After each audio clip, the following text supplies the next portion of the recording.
మేము పిలువంగానే ఈ యొక్క ప్రెస్ కాన్ఫరెన్స్కు విచ్చేసినటువంటి ప్రింట్ మీడియా మరియు ఎలక్ట్రానిక్ మీడియా సోదరులకు అందరికీ పేరు పేరున ధన్యవాదాలు. ఈరోజు మిమ్మల్ని పిలిపించి మాట్లాడడానికి ప్రధాన కారణాలు ఉన్నాయి.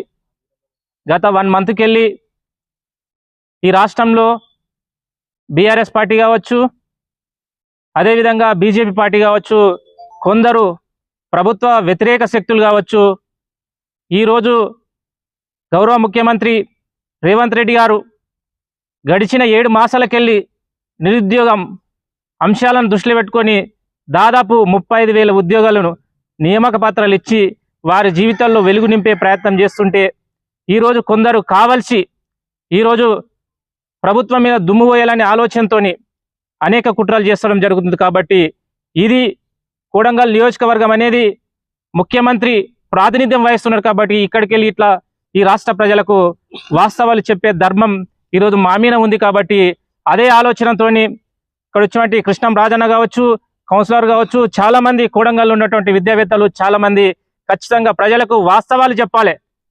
ఈరోజు 10 ఏళ్ళకెళ్ళి మొద్దు నిద్రపోయిన బీఆర్ఎస్ పార్టీ ఏ రోజు ఇట్లా కనీసం నిరుద్యోగులని కనీసం వాళ్ళని పరామర్శించలేని దద్దమ్మ గత ప్రభుత్వం ఈరోజు మొసలి కన్నీరు కారిస్తూ ఈరోజు మేమేదో నిరుద్యోగులను ఉద్ధరిస్తున్నాం, నిరుద్యోగుల బతుకుల్లో మేము వెలుగునిస్తున్నామని ఈరోజు మాయమాటలు చెప్పి మరొకసారి నిరుద్యోగుల యొక్క కండ్లల్లో మట్టి పోసే ప్రయత్నం జరుగుతుంది.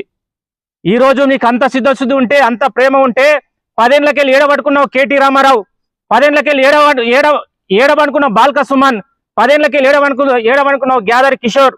ఈరోజు ఉస్మాన్ యూనివర్సిటీ మీ వారు ఎప్పుడు 2022లో గ్రూప్ 2 వచ్చిందండి. 2022లో గ్రూప్ 2 వస్తే 3 సార్లు పోస్ట్ పోన్ చేసిండు.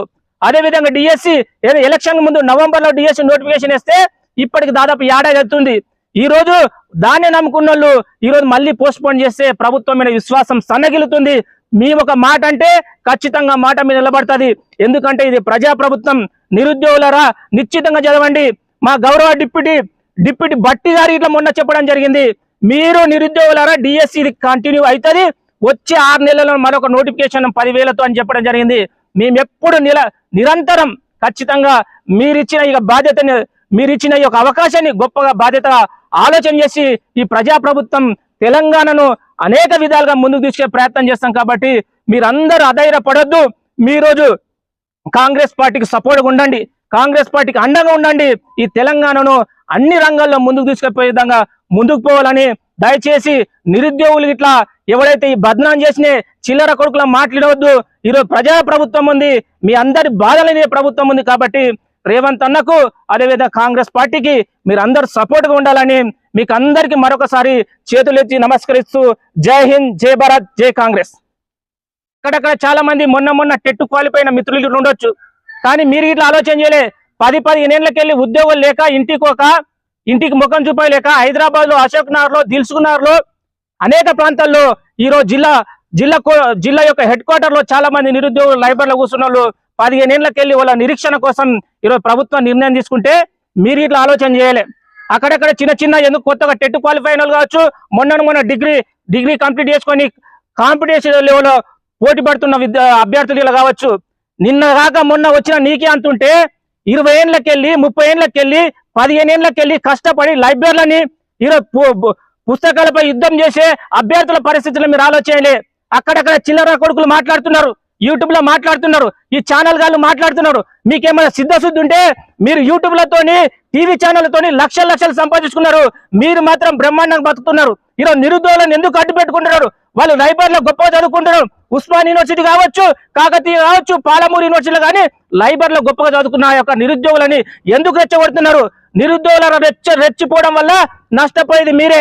20 ఏళ్ళు నష్టపోయినాం, ఇంకా మాకేం ఇబ్బంది లేదు. గౌరవ ముఖ్యమంత్రి రేవంత్ రెడ్డి గారు చెప్పడం జరిగింది, పోస్ట్ పోన్ చేయడం వల్ల మాకు ఎలాంటి ఇబ్బంది లేదు. ఎందుకు పోస్ట్ పోన్ చేస్తలేమంటే చాలా మంది ఏళ్ల తరబడి చదివి వాళ్ళ యొక్క రక్తాన్ని చెమటని కారించిండ్రు. వాళ్ళకు ఓపిక లేదు, ప్రభుత్వం మీద ఒక విశ్వాసం పోతుంది. కేసీఆర్